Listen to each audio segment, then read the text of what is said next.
Hello, my name is Erisa, and together with my fellow teammates Farah, Majiha, Alia, Misha, and Amita, we are from Group 1. In this presentation, we will be cover different perspectives on the topic of liberalism and communitarianism.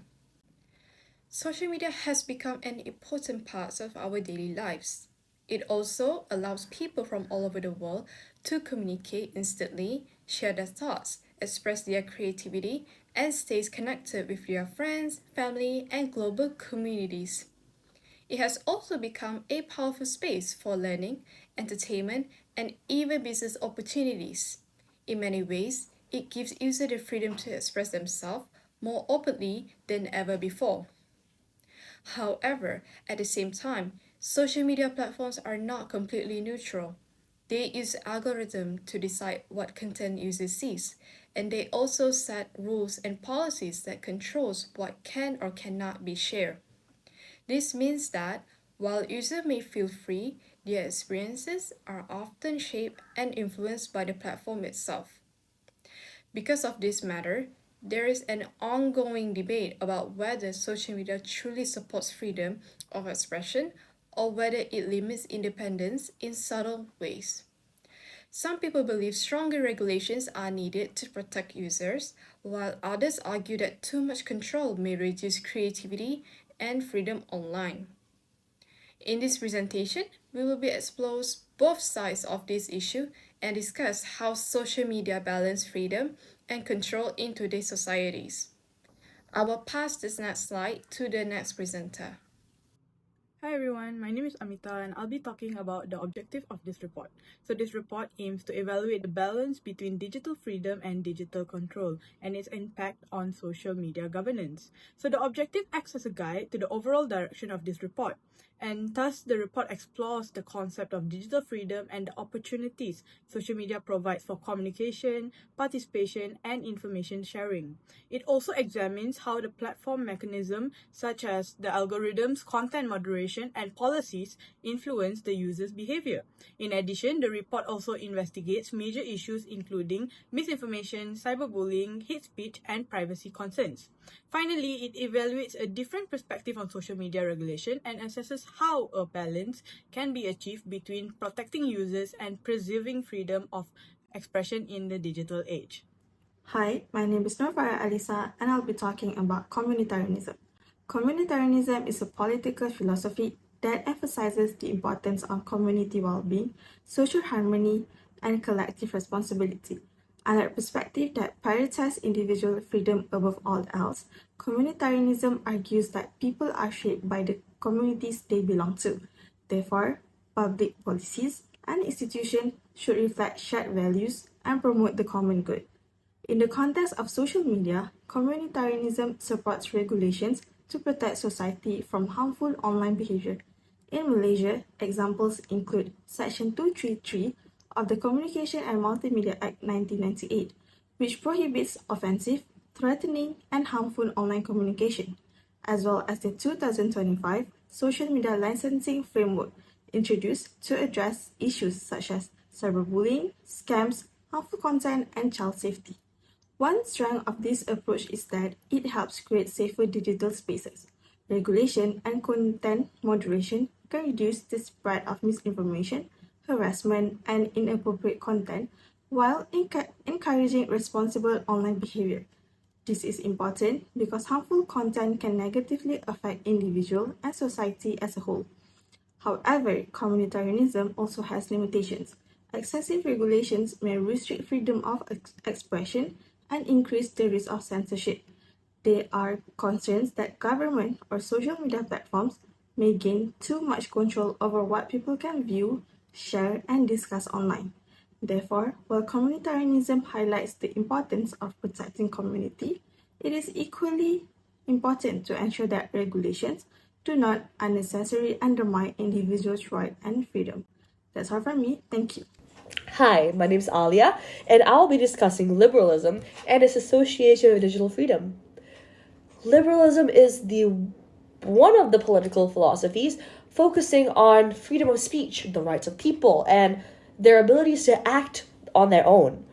For example, Philosophers such as John Locke and John Rawls stated that everyone has the right to do anything that they desire as long as it doesn't interfere with people's well being.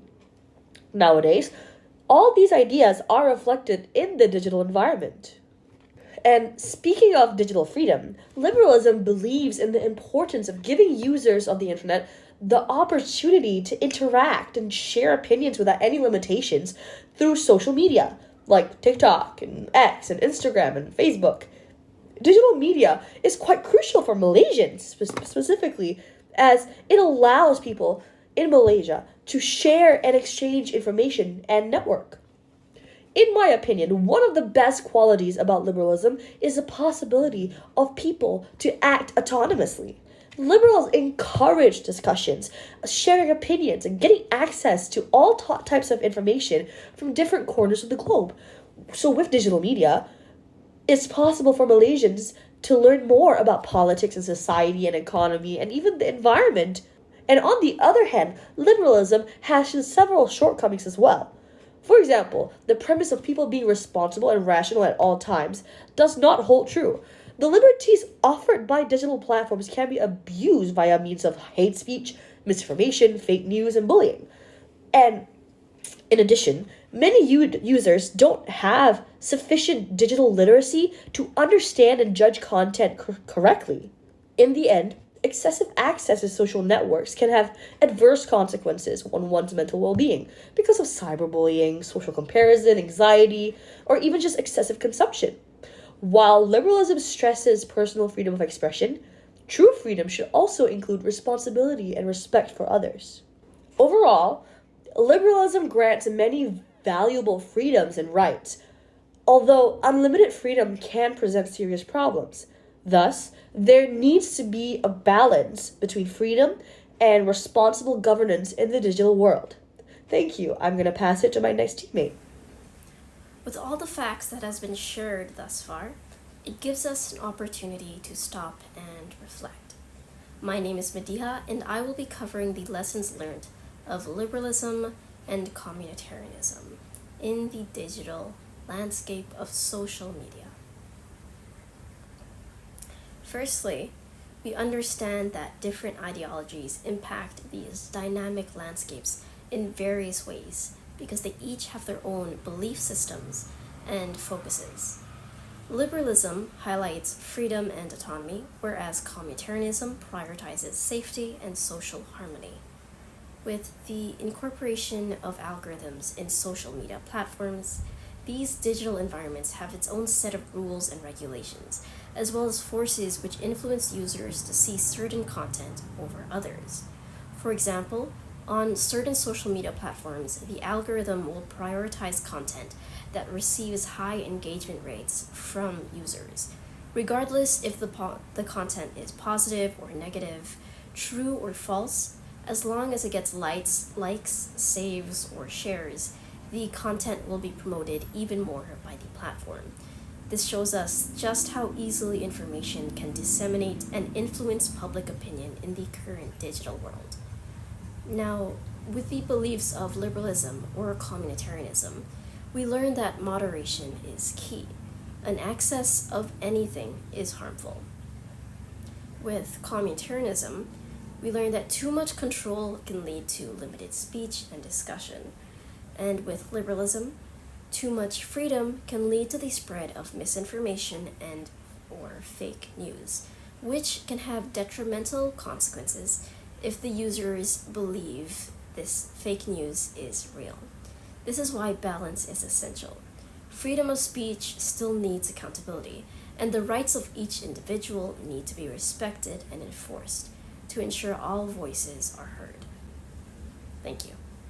In conclusion, social media today presents a clear challenge, and solving it is not about choosing one side over the other. Communitarianism argues for regulation, protect the community, and ensure online spaces are safer, more responsible, and more unified. Liberalism, however, reminds us of individual freedom. People need the ability to speak, share information, and participate in public discussion without excessive control. But the risk is real and very clear. Too much regulation can lead to censorship and lost freedom. Too little can lead to disorder. Neither of these outcomes serves us well. Therefore, the key takeaway is balance by protecting the community while preserving individual expression online. And that is all from us. Thank you for listening.